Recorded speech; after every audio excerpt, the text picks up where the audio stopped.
90% de los pacientes con cardiopatía, si bien están sus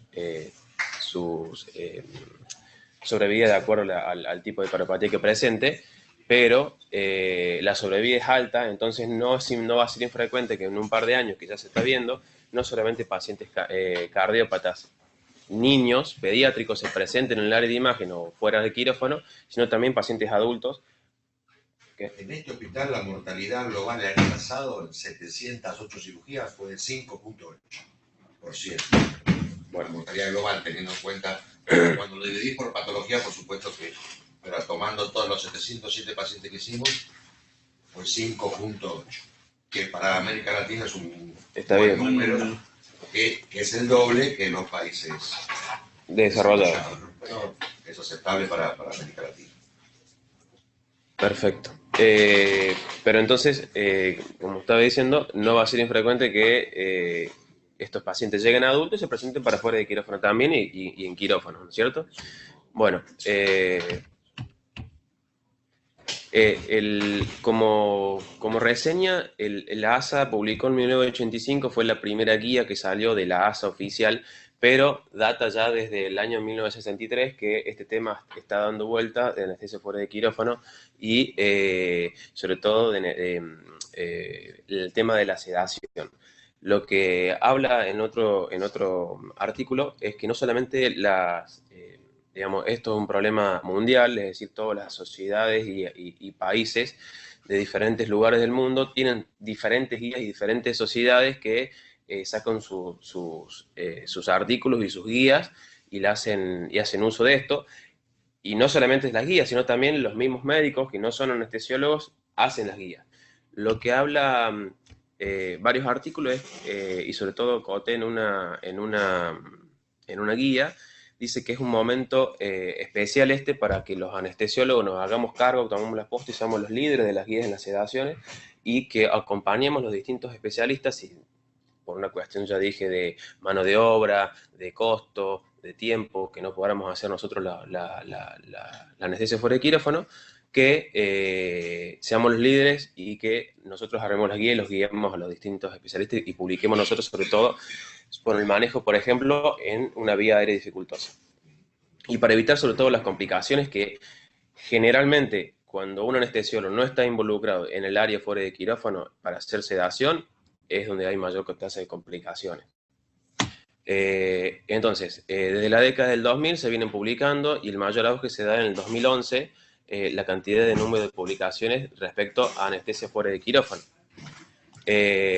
Anestesiología, desde el 2000 al 2011 se mantuvo en generalmente su mismo nivel de publicaciones, sin embargo otras especialidades aumentaron notablemente el número de publicaciones. Específicamente, ya refiriéndonos a la parte de anestesia en imágenes, es muy breve lo que es la diferencia entre, todo el mundo sabe lo que es una resonancia y una tomografía, uno utiliza radiación, otro no la utiliza, el tema hay que tener en cuenta el tema muy importante en el resonador, la atracción por ciertos metales o objetos que pueden ser y provocar lesiones o incluso muerte, el tipo de contraste es diferente, y sobre todo en pediatría, por más que sea niño, lo tenemos que sedar y eso es, y dormir, y eso es lo importante. Y entonces allí aparecen distintas guías, distintos libros, y sobre todo esta es muy buena, que es el anestesiólogo del 2009, que es una guía práctica del manejo del paciente en resonador. En general, no es ni adulto ni pediátrico, es en general. Y acá diferentes libros también muestran, que esto me parece importante señalar, es los tipos de zonas que hay dentro de un resonador. Es decir, la zona 1, la zona de acceso público, la zona donde entra el paciente, están los padres. La zona 2, donde generalmente es donde se va a hacer donde está la parte de la transición entre lo que sería la sala de operaciones propia y el acceso del público. La zona 3, que puede ser la sala misma de operaciones y el acceso a todos los elementos que tenemos para trabajar nosotros, y todo el ambiente del resonador. Y la zona 4, exclusivamente el magneto y donde se encuentra el paciente, que es desde la zona 2 ya es acceso restringido. Y hay que tener en cuenta los elementos, por eso mostré anteriormente una página que te muestra qué elementos son seguros de entrar con al resonador y qué elementos no. Tal es así que, por ejemplo, hay pacientes que pueden tener clip aórticos o endovasculares que incluso pueden ser permitidos, y hay pacientes que tienen un determinado clip que no está permitido y que puede generar lesión. Entonces, está bueno saberlo. Esto es para solamente la parte de monitoreo en cuanto a la anestesia dentro del resonador. Decir que es muy costoso conseguir una de estas máquinas. La primera que fue aprobada por la FDA para ser utilizada fue General Electric con la Datex en el año 2000, y en el 2008 salió recién Drager con la Fabius. Es muy costoso adaptar una máquina de estas y comprarla, por lo cual si no se consigue, no tenemos los recursos para tener en los hospitales, no hay problema, se puede hacer anestesia de otro modo, con un vaporizador, y sí tener la prolongación, o incluso con bombas, por lo menos de 9 metros, o estar fuera del resonador para que no sea atraído por él. Bien, en cuanto a la parte de la evaluación preoperatoria general, es muy importante, y sobre todo es más importante aún en los pacientes con cardiopatías. ¿Qué tendríamos que tener en cuenta? Sobre todo el tiempo de ayuno, y de eso va a variar fundamentalmente la guía de ayuno, tenerlo muy presente, y además de todo la evaluación cardiovascular, pulmonar, historia previa y cardiopatía en sí que tenga. ¿Por qué las horas de ayuno? No es lo mismo tener 6 horas de ayuno en un paciente que tenga, por ejemplo, una estenosis aórtica, que 6 horas de ayuno en un paciente que tenga una comunicación o un defecto septal. En este momento, ahí ya lo vamos a mostrar en otras diapositivas. A tener en cuenta es el acceso venoso, es decir, si un paciente tiene muchas horas de ayuno, preguntarse, ¿se le puede colocar el acceso venoso previo e hidratarlo previo a realizar la anestesia o no? O hacerlo inducción inhalatoria y luego colocar el acceso. Para ciertos procedimientos, tanto en resonador y sobre todo en tomografía, es necesario colocar accesos grandes, sobre todo cuando son tomografías con contraste para ver cavidades abdominales, tienen que pasar en forma rápida y hacer la tomografía en forma rápida. No así, por ejemplo, para una tomografía que sea de cerebro con contraste, que podemos esperar un tiempo que generalmente se espera entre 7 a 10 minutos. ¿Qué hacer con el contraste si es oral o endovenoso? Las guías en cuanto al seguir, sobre todo la asociación acá de la ARBA, dice que tenés que esperar 3 horas para realizar el procedimiento.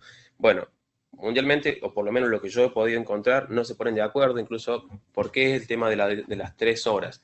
Se dice que el contraste oral, el 25% se elimina a los 45 minutos, el 50-60% a los 75 minutos y el 80-90% a las 2 horas, 2 horas y media. Entonces, por eso se ponen 3 horas. Ahora, se sabe que si esperamos tanto tiempo, la tomografía, sobre todo porque es abdominal, no va a tener no va a tener buena imagen. Entonces, lo que te dicen es, que el criterio del anestesiólogo, pero vos decidís qué técnica anestésica haces. Generalmente se intuba, se puede hacer intubación, se puede hacer máscara laríngea, incluso se puede hacer intubación con secuencia rápida. Pero las 3 horas de ayuno no está estipulado que sean 3 horas sí o sí. Se puede hacer menos. El tema es que no hay reportes, e incluso si no hay reportes aún de la aspiración con el contraste endovenoso. Y si hay reporte con aspiración en contraste endovenoso, si realmente provocó una neumonitis por aspiración o provocó daño. Perdón. La otra, tener en cuenta otro motivo importante en cuanto es el posicionamiento del paciente. Si nosotros vamos a realizar tanto el paciente con los decúbitos como la posición del paciente para la ventilación espontánea. Si nosotros queremos mantener una ventilación espontánea con máscara facial o laringia, ver el tema de la posición del paciente del cuerpo. El monitoreo es un área que está cerrada, generalmente está alejada de sobre todo de nosotros, como por ejemplo la resonancia magnética, por lo cual el monitoreo se hace difícil y más aún puede provocar lesiones. Hay reportes de casos de quemaduras que se realizan por los cables, no solamente del electrocardiograma, sino del propio oxímetro, que crea junto con el magneto, crea un loop de esa cerrada que se dice y se quema tanto en la posición del oxímetro como en el tema del cable en sí. Y lo otro es con la temperatura. A veces las resonancias, depende del resonador, puede durar entre 30 a una hora y media, y el resonador trabaja con una cierta temperatura, por lo cual el magneto debe ser enfriado, y esto enfría el paciente. Por eso el resonador está tan frío, y existen los calentadores, los Eihager para resonador, pero la verdad que son caros.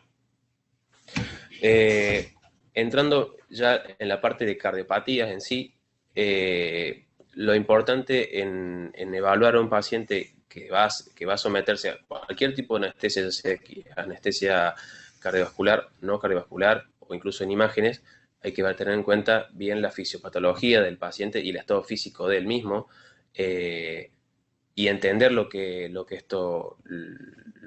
puede llegar a pasar tanto con su estado previo basal como bajo anestesia. Evaluar hay que tener en cuenta también que muchas de estas cardiopatías presentan un síndrome, y esto nos suma riesgo de mortalidad. Y muchas veces pacientes que se presentan con síndromes, estos síndromes están acompañados con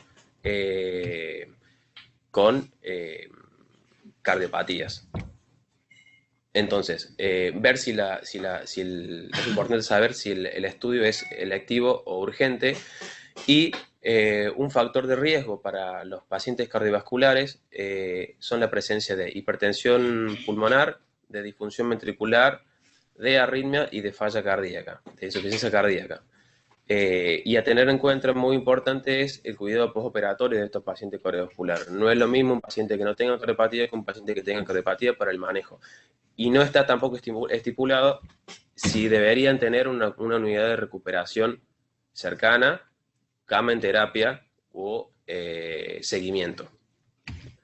Esto es una diapositiva que muestra que muchos pacientes que presentan síndromes están acompañados de cardiopatía y... se me fue. Bueno, como todos estos. Donde hay que tener mayor cuidado es en aquel paciente que tenga acompañado de estenosis supra, estenosis aórtica, subvalvular, o incluso cualquier tipo de estenosis, tanto estenosis aórtica como estenosis pulmonar, que tienen mayor riesgo de morbilidad y de mortalidad. Ya vamos a ver otros artículos. Este artículo, que está publicado en el 2011, establece un tipo de clasificación en los pacientes que tienen mayor riesgo de tener algún efecto adverso. Lo maneja de acuerdo a esto. Así tiene falla cardíaca, si tiene hipertensión pulmonar, si tiene arritmia y si tiene cianosis. La cianosis de por sí puede llevar a todos estos desencadenantes y tiene mayor riesgo que todos estos. Y depende del tipo de lesión también. Lo que clasifican ellos como que son lesiones graves o más complejas son los pacientes con fisiología de ventrículo único, pacientes con circulación balanceada o cardiomiopatías, y la estenosis aórtica la deja como una división aparte, o sea, no solamente las lesiones obstructivas, sino específicamente las lesiones de estenosis aórtica. Respecto al ventrículo único, después lo vamos a decir porque hay un artículo que es interesante. Entonces, ¿qué hay que conocer de estos pacientes? Un poquito, no sé si lo alcanzan a leer, yo no lo leo de acá. Es conocer el tema de qué tipo de lesión tiene el paciente y cómo maneja su circulación, es decir, cómo están las resistencias vasculares sistémicas, cómo están las resistencias vasculares periféricas, cómo está el gasto pulmonar, o sea, la relación QPQS, que sería la relación gasto pulmonar sistémico. Evidencia de infecciones del tracto respiratorio superior e inferior. Esto puede llegar a aumentar las resistencias vasculares pulmonares y generar problemas, sobre todo en un paciente que ya tenga resistencias aumentadas o que tenga predisposición a hipertensión pulmonar. Los accesos venosos. Nosotros deberíamos hacer y poner la vía en todos los pacientes previos, en cualquier paciente que tenga cardiopatía o en pacientes que no es perjudicial que tengan un ayuno más prolongado o que puedan venir a su casa y no tengan acceso. Necesitamos verlo previo, que si pueden llegar a tener un acceso venoso o no. El área fuera de quirófano, sobre todo el área de imágenes, es un área que muchas veces puede ser incómoda para nosotros porque trabajamos con un grupo de personas que no están tan acostumbradas al área de quirófano y si no son muy avesados en poner vías periféricas, si no están organizados en cuanto a una secuencia de emergencia, podemos llegar a tener algún problema. Las rutinas de drogas, es decir, tenemos que hacer anestesia endovenosa, anestesia inhalatoria, combinada. ¿Qué tenemos que hacer? ¿Qué podemos hacer? Bueno, después otras consideraciones como puede ser la profilaxis de endocarditis. Lo que te dice este artículo es que paciente que presenta algo riesgo, es decir, los pacientes que presenten las características anteriores de lesiones complejas, de cardiomiopatía, de estenosis aórtica, de hipertensión pulmonar, de cianosis, deberían ser trasladados a un centro de atención especializado terciario. Los pacientes que tengan riesgo intermedio, discutirlo y ver la posibilidad de derivarlo. Y los pacientes que tengan bajo riesgo, las patologías que dicen que son de bajo riesgo son los defectos septales, CIA, CIB, ductus. Todas las demás patologías tienen riesgo elevado por solo hecho de tener esas patologías. Y se suma si son menores de 2 años, si son exprematuros y otras características más que lo vamos a decir en el otro, ahí está, en otro diapositivo. Menores de 2 años, especialmente exprematuros, hasta las 56-62 semanas tienen riesgo. Múltiples enfermedades coexistentes, es decir, síndromes acompañados a la cardiopatía o los síndromes asociados a la cardiopatía. Pacientes con cianosis, insuficiencia cardíaca descompensada, arritmias. Hay un estudio en que demuestra que muchos pacientes posoperados o que no tengan cirugías previas, o sea, sanos, previamente sanos, que tengan algún tipo de arritmias ventriculares, tienen un 30% de mortalidad mayor que cualquier otro paciente. Y si generalmente algunos posoperados presentan esto por las cardiomiopatías, por las secciones ventriculares a la hora de reparar los defectos y quedan con estrecitos ventriculares. Por tener estrecitos ventriculares tienen mayor riesgo de presentar alguna complicación.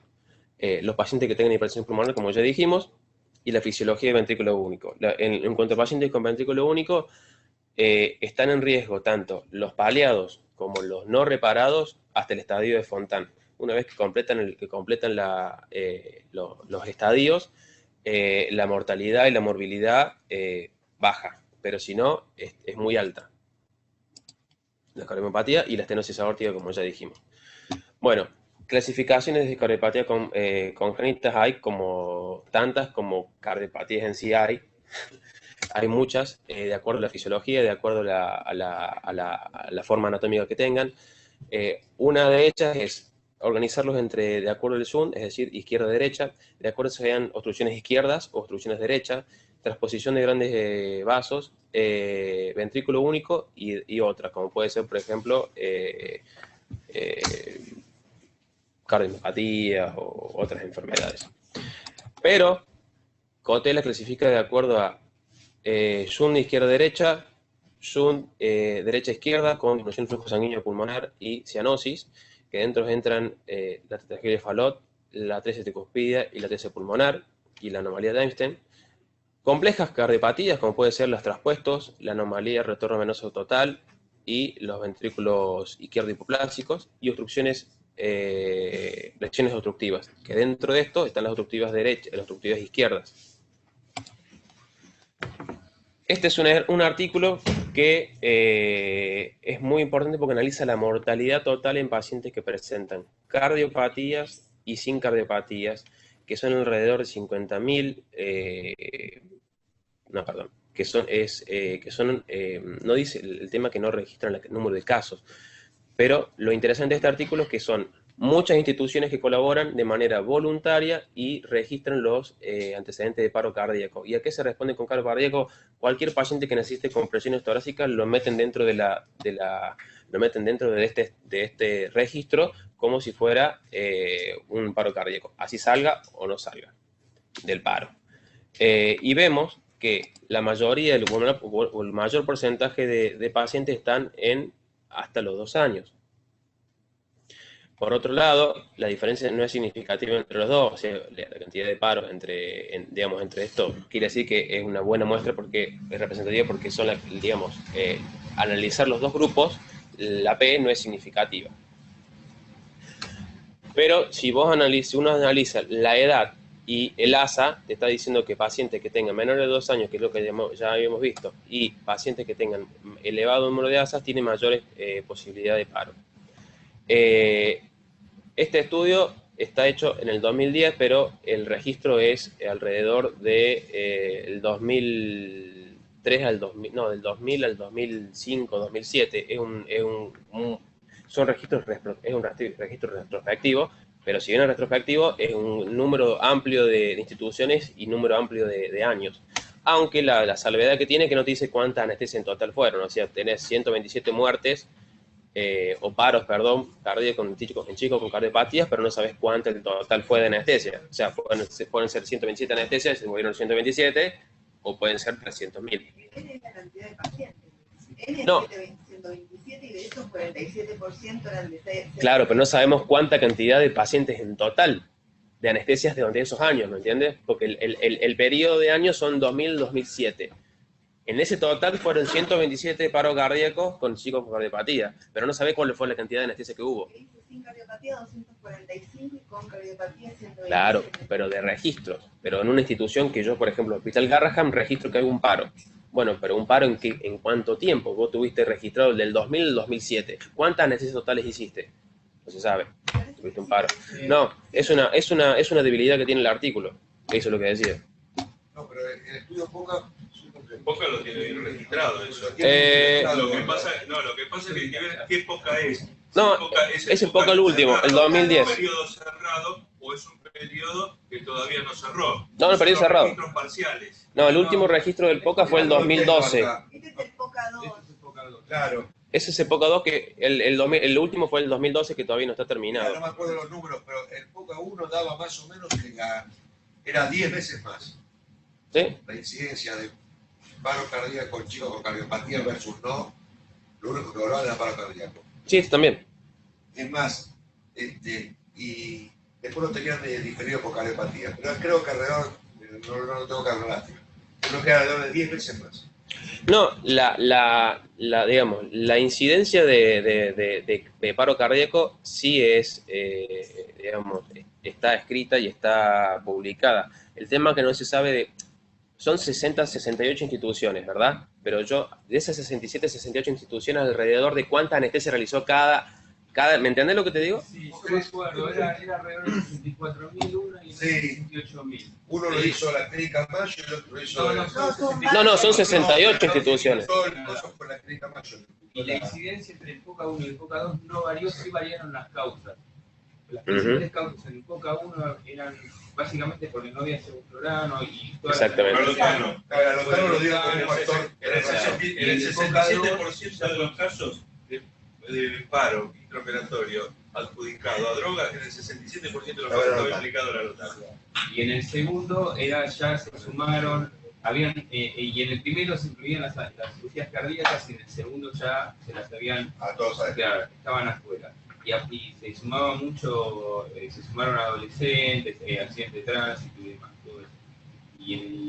Bueno, no, básicamente será. Sí, lo que trae de inclusión de esto es el paro cardíaco menor de 18 años, o sea, compresiones torácicas que se realizan a pacientes que van a ingresar a quirófano o fuera de quirófano, que se realicen compresiones torácicas. Ese fue el criterio de inclusión. Yo la verdad que no le encontré el número de totales de anestesia por institución, pero yo lo dejo, eso puede estar, seguramente que no está, yo no lo encontré. Me parece que sabés que donde está hecho un resumen en el Andrópolis. Sí. Puede ser. Este es el artículo de la anestesia analgesia, no sé si estará ahí. No, la verdad que no. Yo lo saqué de ahí, no sé. Por eso, ahí no me dice el número de N y yo cuando lo leí, una debilidad era esa, pero puede ser que esté, no sé, puede ser.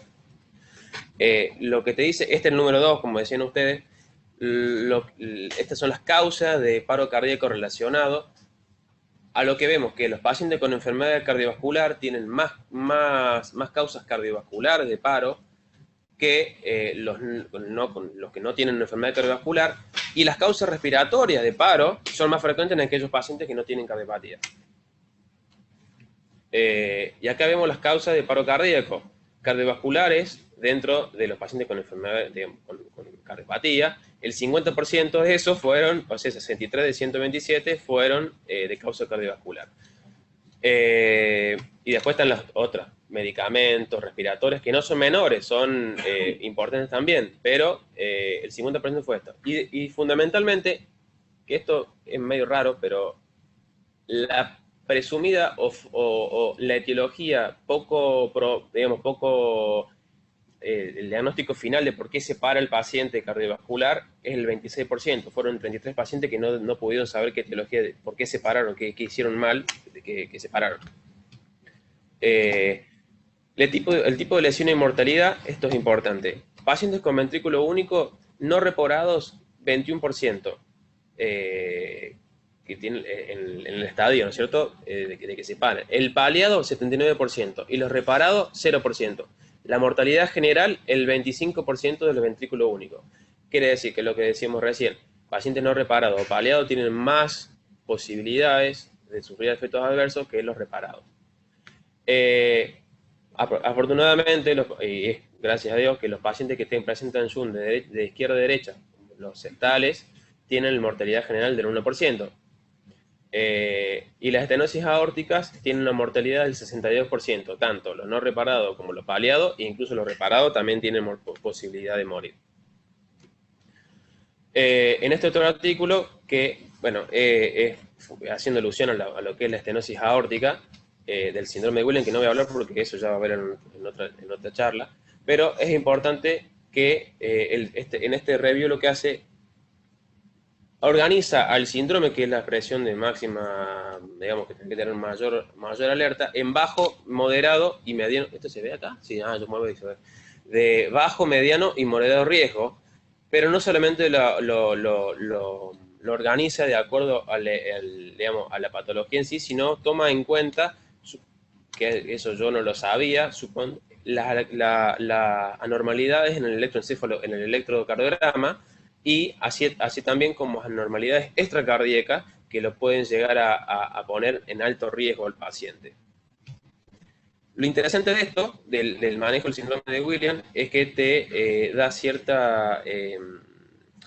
le da mucha importancia tanto a la parte preoperatoria, es decir, al tema del ayuno, como también a la parte postoperatoria. Aquellos pacientes que tienen moderado y alto riesgo, directamente está prohibido de que vengan ambulatorios e incluso prohibido que se vayan a sus casas. Tienen que tener cuidado. Internación previa y postoperatoria, incluso mayor de 24 horas en la recuperación. Incluso está descrito que después hay un gran porcentaje de estos pacientes que se mueren post anestesia no cardíaca, ya sea en imágenes o no, porque el síndrome es un síndrome que está asociado con varias malformaciones.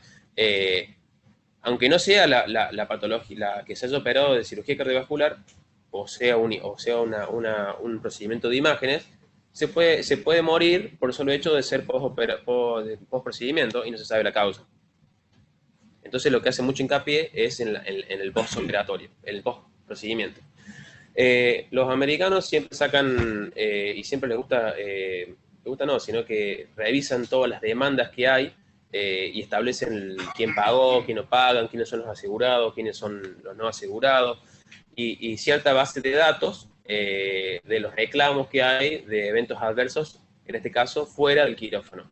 La base de datos fue del 70 al 2001, se establecieron casi 7.000 demandas, el 50%, estos datos se sacan de aseguradoras, del 50% de todas estas aseguradoras estaban asegurados anestesiólogos, y se compararon las demandas de adentro del quirófano como por fuera del quirófano.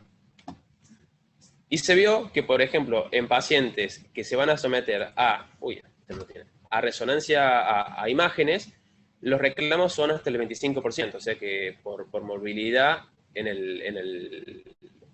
fuera del quirófano son hasta el 25%, y sobre todo, ¿por qué se da fuera del quirófano en el área de imágenes? Por fallo en el monitoreo. Y en la evaluación, sobre todo preanestésica, y en el monitoreo, no le dan mucha importancia al tema del monitoreo dentro del área de imágenes. El riesgo, esto evalúa el riesgo y seguridad de la anestesia, este es otro artículo, en lo mismo en Estados Unidos, evalúan la muerte y la incapacidad. Y ven que en las áreas remotas, o sea, en las áreas fuera de quirófano, la muerte y la mortalidad es mayor.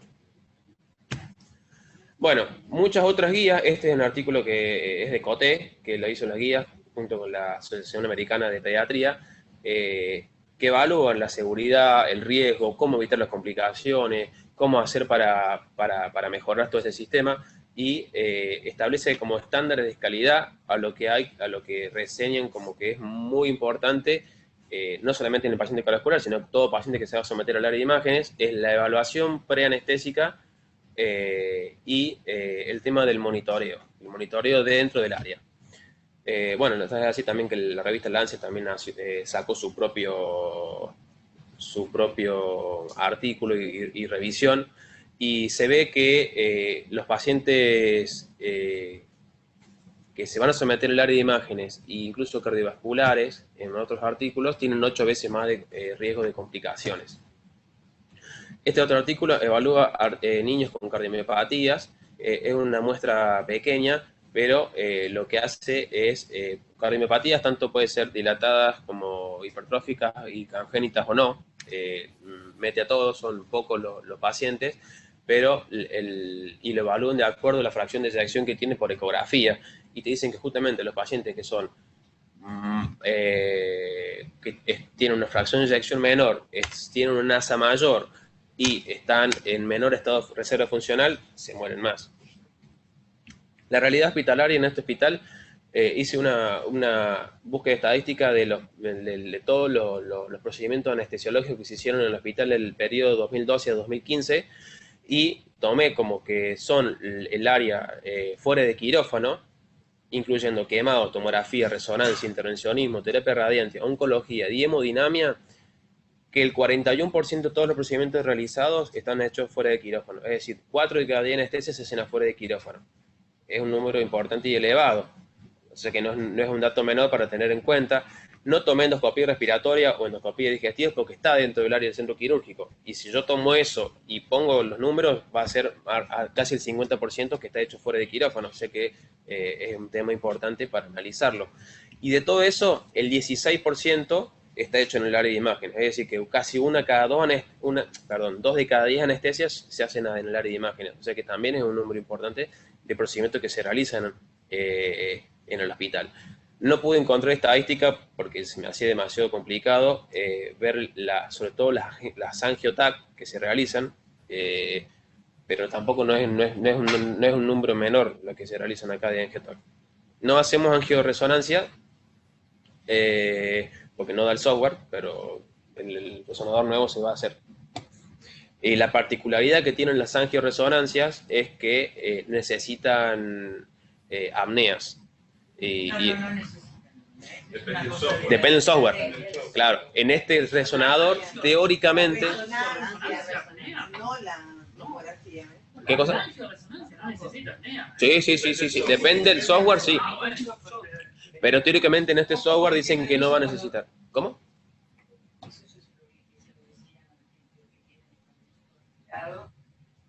Se irradian como locos y no hay ninguna necesidad de hacer.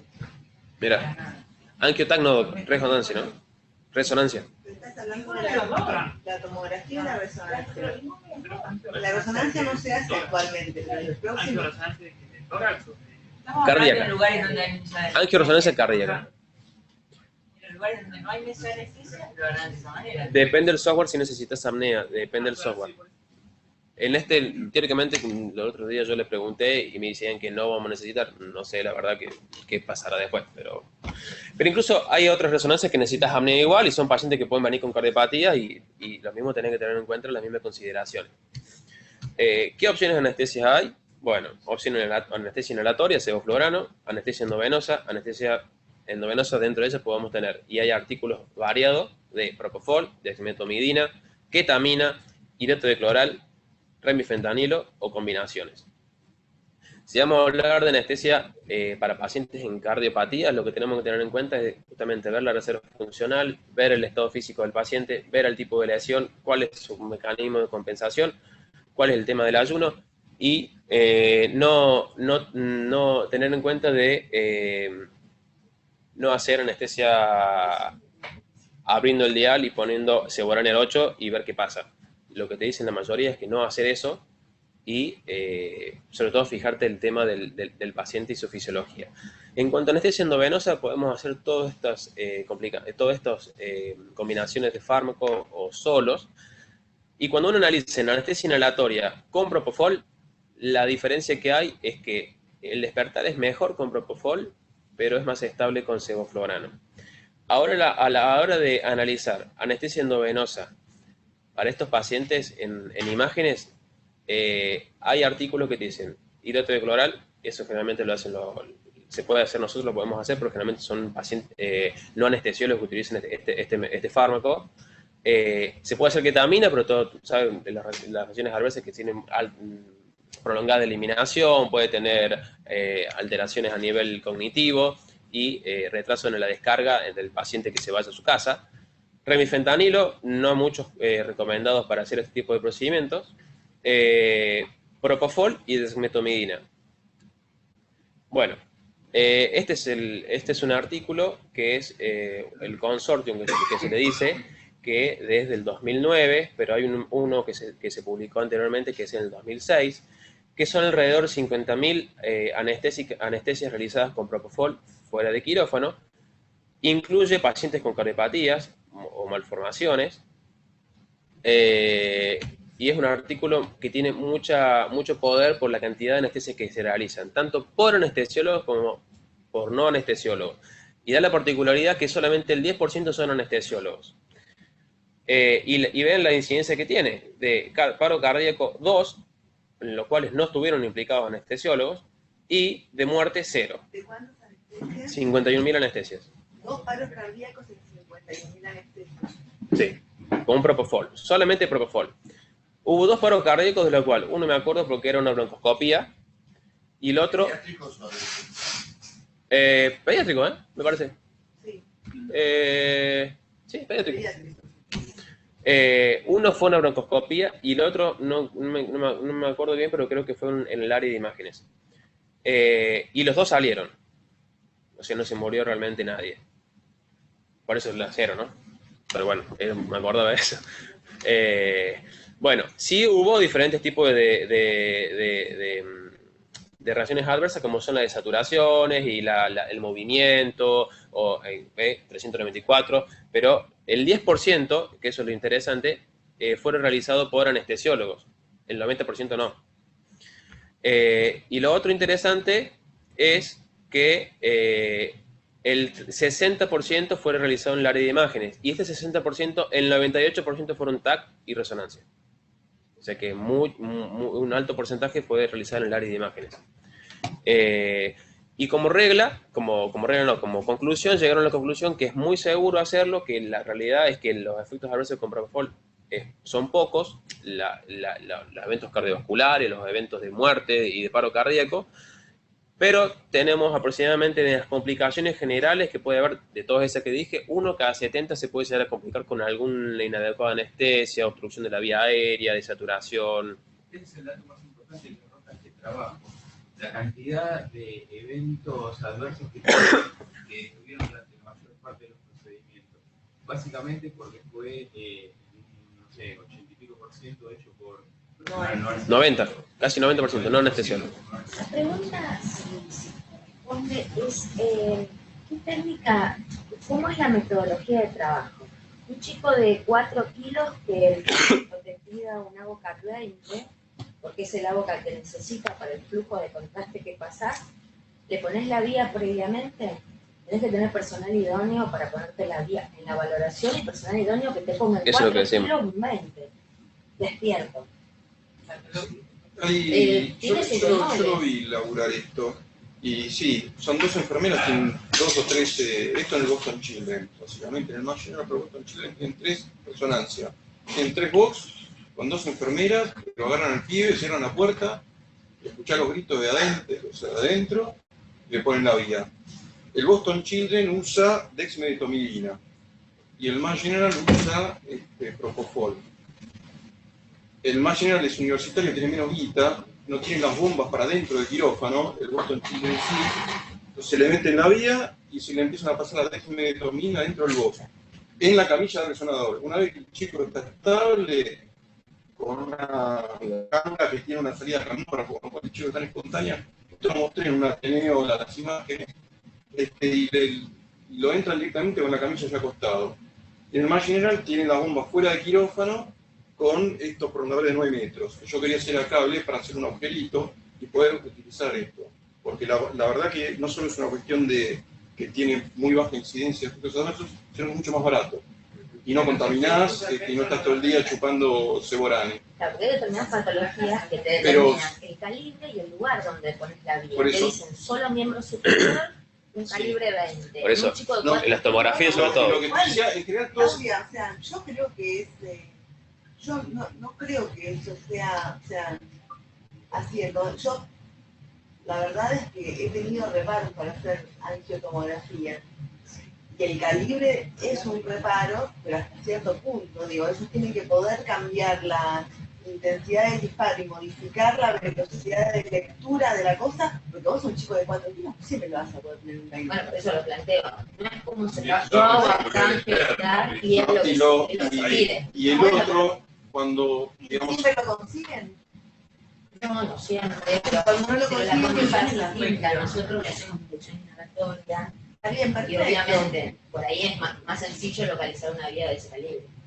No, bueno, igual, cuando no lo pueden conseguir, ¿qué hacen? Sí, por ahí negociamos, pero hablamos que el estudio no fue de tal calidad, que no sirve, que llaman al cardiólogo para ver si sirve el estudio. No, bueno, preguntas que son viables, porque no. No te puedes hacer 4 kilos, a la gran mayoría no le pones un 20. En vía periférica, ¿no? Es algo externo.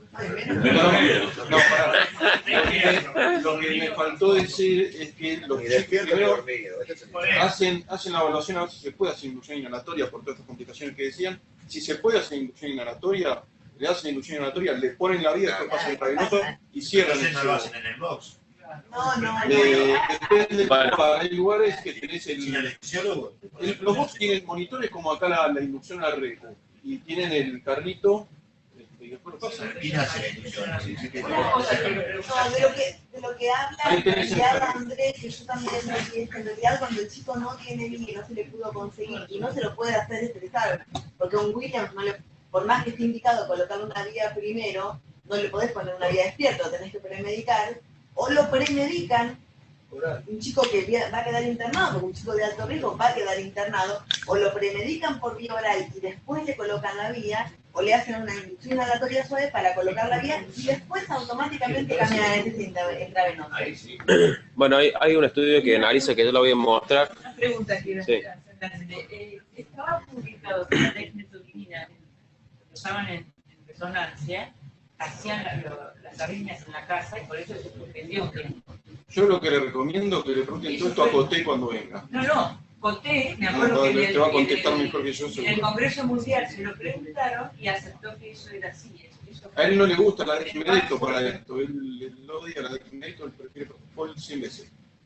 De hecho, se le puede preguntar, él hace para endoscopías en el Mage General, tienen la misma jeringa el propofol y el Remi, a dosis bajas, y le mandan eso.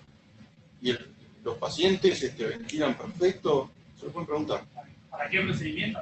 Para endoscopía, espontánea, sin intubación. Mirá que hay un montón de trabajo sobre la fentanilo en la endoscopía, lo que tratamos hace como 6-7 años, en adultos. Sí, ahí voy a mostrar las dosis y después un par de artículos no lo recomiendo mucho usarlo en Remi por las posibles complicaciones catastróficas que tiene el remifentanilo, pero si lo usan. Pero eso es verdad, Doc. Yo no dije porque es una cuestión de tiempo y de que yo creo que después la doctora que van a hablar de anestesia por el quirófano lo va a decir. El tema del monitoreo y el tema de utilizar bombas para resonador que son muy caras y si no, la prolongación tiene que tener 9.15 metros para no interferir la bomba con el magneto. Bueno, y el éxito que fue de este estudio fue el 99.12%, o sea, lo pudieron llegar a completar, el 99% de los pacientes lo pudieron completar, de 51.000 anestesias, ¿no? Bueno, y hay muchos artículos que hablan de esto, de ketamina, de remifentanilo, de dexmedetomidina, y este me pareció interesante, que está hecho en el 2008, que analizan el dexmedetomidina con midazolam frente a propofol. ¿Por qué desmetomidina con midazolam? ¿Por qué? Porque si uno hace el bolo de inducción demasiado rápido, podemos llegar a tener esas complicaciones que usted dice, incluso taquicardias. En pacientes con cardiopatías no se recomiendan aquellos que estén reduciendo de dioxinas porque tienen interacciones y puede llegar a generar efectos adversos.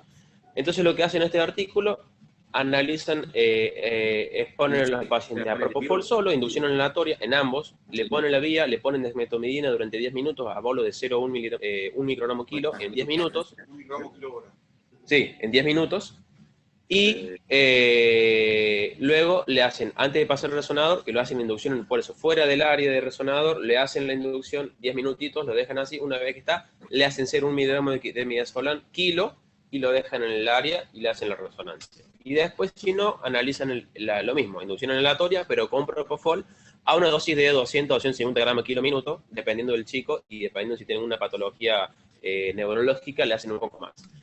¿Qué vieron? Que bueno, los mejores resultados se dieron con propofol y no con desmetomidina midazolam, no solamente por el éxito del estudio, sino también por la descarga y ¿Por qué asocian la desmetomidina con porque tiene mucha incidencia de movimiento durante la desmetomidina, sola. Efecto paradojal lo llaman.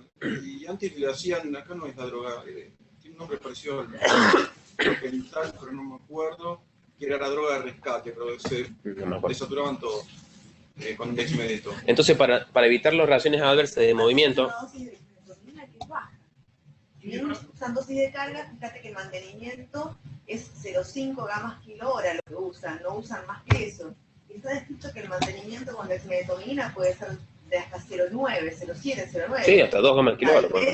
Si usaran una dosis de dexmedetomidina un poco más alta, no debieran aplicarlo con midazolam. Puede ser. Las dosis de Primet de la desmetomidina en pediatría estaban hechos en el trabajo grande que era 0,40 y pico, no 0,49 para dosis de carga hacer de Primet. Así que si querían hacerlo, o sea que ahí tener una dosis muy baja también. Pero de cualquier manera siempre corre ese riesgo que se te muevan si estás con desmetomidina solo. Tal cual. Por eso asocian la midazolam. ¿Qué? ¿Qué dosis, perdón? 250, 300 que te dice microgramos kilo minuto, dependiendo del chico, dependiendo de la patología que tenga. 250, 300 microgramos kilo minuto. Dosis alta. Casi como 2 o 3 miligramos kilo hora. En la práctica, No, Pero solo, sin nada. En 250 estás casi a 10 miligramos kilo hora. No. Estás entre 15 y 100 microgramos son 6. Son 6. Sí. Tenés razón. Es una 100 dosis. microgramos son 6 miligramos kilo hora. No, esos son cardiópatas. Ah, No son esto análisis esto es análisis de fármaco totalmente distinto. La dosis de propofol para mantenimiento en espontánea en pediatría está entre 100 y 400 microgramos kilo minuto. Y cuando el procedimiento es corto, 10-15 minutos, vos arrancas con 400 gamas y vas viendo de acuerdo a cómo se va deprimiendo la ventilación, va bajando. Ahí, yo no sé si el propofol puse yo el mejor, pero con 100 gamas kilo 100 a 400. 400 microgramos kilo minuto. En anestesia general. Cuando hacíamos en la UCI 35 los procedimientos de lavado de las cánulas del Berlín, que había que hacerlo ahí en los psicotistas, usábamos propofol, así, 100 gramos de con 100 anda bien. 5. Bueno, sí, vamos, perdón. Bueno, acá están otro artículo que analiza todo el tiempo las dosis, los volúmenes de distribuciones, las disposiciones continuas de todos los medicamentos que se pueden usar fuera del área de quirófano. Esta es lo saqué del síndrome de Williams, de cuáles son los fármacos y cómo actúan a nivel del sistema, de la resistencia vascular sistémica, de la depresión miocárdica, del origen de la taquicardia y el consumo de oxígeno, las arritmias que pueden generar y la depresión respiratoria con posible reducción de la entrega de oxígeno en pacientes que tengan cardiopatía. Voy un poquito más rápido, porque yo termino. El cuidado post-anestésico. Entonces, lo que yo me pregunto ¿es necesario un paciente que se va a someter a imágenes, un cuidado post-anestésico prolongado? Y si más aún, ¿es necesario en un paciente que tenga cardiopatía en un cuidado post-anestésico? ¿Cuánto tiempo se debería tener el seguimiento si es necesario el cuidado post-anestésico? Lo que dice, bueno, considerar el paciente como un todo, es decir, ver todo el contexto no solamente de la cardiopatía, sino el contexto incluso hasta social. En algunos lugares se dicen que si el paciente no tiene buena referencia al hospital, tenés que dejarlo internado. Lo cierto es que en el artículo que dice que aconseja sobre el cuidado de la resonancia magnética, la categoría de la evidencia es muy pobre y no se sabe a ciencia cierta si hay que dejarlo, cuánto tiempo hay que dejarlo, y si necesitas cuidados intensivos y monitoreo de seguimiento para el paciente que tenga, que reciba anestesia en imágenes, y aún los pacientes que tengan cardiopatías, cuánto tiempo hay que dejarlo. Listo.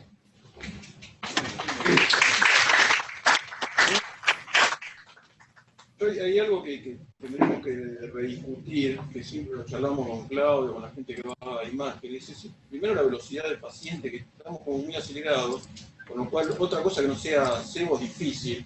Los cebos pusiste, lo dormiste. No, por las listas aparte. Y por las listas yo creo que eso hay que reverlo, hay que replantear el personal, qué tipo de anestesia, si podemos pasar intravenosa, porque la verdad es que el balance, por lo menos en costos, sale más barato con una enfermera más y no usar cebo, usar en términos de costos. Y en términos de complicaciones, la verdad es que la anestesia con propofol por imagen es buenísima. Que lo ha hecho o el que lo ha visto hacer es mucho mejor, te perjudicas menos. A mí me parece que una manera de hacerlo es tener los pacientes identificados previamente. Digamos, acá, en el tema de los Williams, es cierto, cuando uno lee la incidencia del síndrome de Williams en la población general es insignificante. Pero acá no es insignificante, tenemos 10 por año seguro. Y lo otro es decir, en qué paciente realmente se justifica el estudio, asumir el riesgo de estudio, o no, digamos. Hay pacientes que a nosotros se nos mueren en el quirófano, o tenemos grandes dificultades en el quirófano para mantenernos estables. Un tipo metido en tomografía a 20 metros con el oxímetro solo, no es tan fácil. Yo creo que esos pacientes tienen que ir por otra vía administrativa, ¿me entendés? No puede la verdad que este año los Williams hicimos, que los pudimos detectar, y con Luis hicimos una revisión. En general, cuando tenían patologías asociadas, quedaban 24 horas internados, y lo hicimos entre varios. Y no tuvimos mayor dificultad. No, está bien, pero eso es una manera de hacerlo. Lo que estoy diciendo es que buscar, no puede estar en el pool. O no solamente de Williams, porque bueno, nos pasó. Hay muchos pacientes. Lo que decía Claudia la otra vez. Hay muchos ventrículos únicos. Cuando el gradiente del lado izquierdo le da, inclusive del lado derecho, más del 50%, también está estudiado, que aumenta el riesgo, es decir, los hematocritos por arriba de 60, más de 3 extrasístoles ventriculares por barrido. O sea, hay varios tips. Yo la verdad es que no sabía que cada momento si nos traía, que han demostrado que aumentan el riesgo. ¿Cuántos pacientes son pacientes que ni por otro? También es cierto, si el chico pasa una muerte súbita, no lo puede tener toda la vida internado. En algún momento tenés que dar el alta. El tema de disminuir el riesgo. Sí, pero está, ¿cuándo va a ser una muerte súbita? Es imposible. El riesgo lo disminuye durante el procedimiento. Después es cierto, la haces analgesia y demás se evita por el tipo está estable. Ahora, si es más de un día, me parece que no tiene mucho sentido. Sí, porque aparte, ese mismo chico, cuando tiene hambre, llora como un coso y se pone igual, digamos. Es decir, es muy difícil hay que establecer sí, cuando dicen el síndrome de Williams, colocar la vía de despierto, el solo hecho del estrés de la vía dice que te puede generar. No, pero ese chico vive en un mundo también, ¿no? Tiene hambre y va a llorar, si le duele la panza va a llorar, digamos. Lo que yo digo es que también tiene una dimensión. Si el pibe tiene el lado derecho, el lado izquierdo, Williams tiene 90 de gradiente y no se puede estresar, entonces no se puede hacer nada. Claro. Una cosa es que yo le estoy dando, otra cosa es que vos lo estés pinchando y se te muera vos. No, está bien, Laura, es cierto. Lo que te estoy diciendo es que hay pacientes que hagan lo que le haga, vas a sacar. Lo tenés que evitar.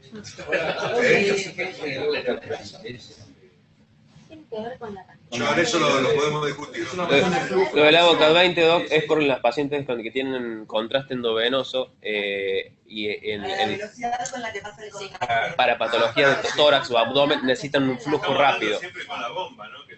Sí, con bomba, sí. Son hasta 3 mililitros kilo que hacen. Y posiblemente sean altas, porque la infusión es muy rápida, es muy molesta, es muy caliente, Sí, y es para que el lógico chico que el no chico se mueve. Claro. retire miembros, por eso hablaban de dosis altas. Claro. No, pero la dosis de propofol está más relacionado con la frecuencia ventilatoria que con la profundidad, porque si vas a tener dolor, esto que yo te decía, combina el propofol con una gama al kilo de fenta, y ahí bastas un poco la dosis de propo, o en la misma jeringa, por un tenacoté, la propofol con Remi. Está bien. Tenés 2 vías, una la vas a usar para el contraste y otra para la infusión, porque también ese es el tema. No vi eso, no me ¿Y cómo acuerdo. haces el bolo de Hay dos. contraste? Hay dos ahora.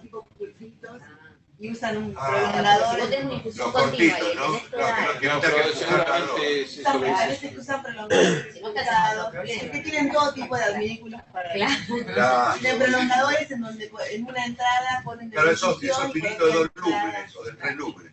Así que bueno, son las 9, No, muy bien. lo que Sí. yo quería decir como aporte, me parece que uno tiene que siempre, para referirse en lo que encuentra la literatura mundial, pero ayornarlo al medio de trabajo, porque si no, todo muy lindo, o sea, vemos todo lo que hacen los demás, pero nosotros no lo podemos reproducir. Respecto de cómo se manejan los pacientes, y creo que la otra vez Claudia decía, y yo estoy de acuerdo con ella, más allá de que a mí no me toca casi nunca ir a ese área a hacer anestesia, es que los pacientes de cardio, los cardiópatas para angiotal, deberían agruparse en un solo día. Entonces el anestesiólogo sabe que va para hacer eso, tiene que tener un técnico específico, U otro exclusivo, anestesiólogo. u otro anestesiólogo. Bueno. La gente tiene que tener otro ritmo de trabajo, no es Oye, hacer eso. 5 tomografías de cerebro y un cardio y todos al mismo ritmo, porque no es Por lo lo mismo, menos 2 por nunca. día. Bueno, por eso mismo, entonces... Perdón, algo que también quiero decir, que lo otro que no es solamente farmacológico el manejo de la cardiopatía. Si vos eres menor, por ejemplo, tener la mesa que tenga aire, Claro, ahí sería el farmacardio. eso es muy Que importante. tenga aire y que tenga un respirador adecuado. No, aparte del Porque en respirador. general lo ventilás un chico con presiones altas pulmonares y le tenés que dar con un baraca, presión No, estoy de alta. acuerdo, pero que la mesa tenga aire eso es muy importante porque Sí. Pero igual no le entienden lo de la Cualquier lugar de alta complejidad que haga pediatría tiene que tener aire, si no, no puedes hacer. No. Chicos, ¿alguna pregunta? Los que están del otro lado de la pantalla. ¿Me escuchan? ¿Alguno que haga así? A ver si me escuchan. Sí, sí, se escucha perfecto. Ahí está. Bueno, listo, hasta la próxima entonces. Hasta luego.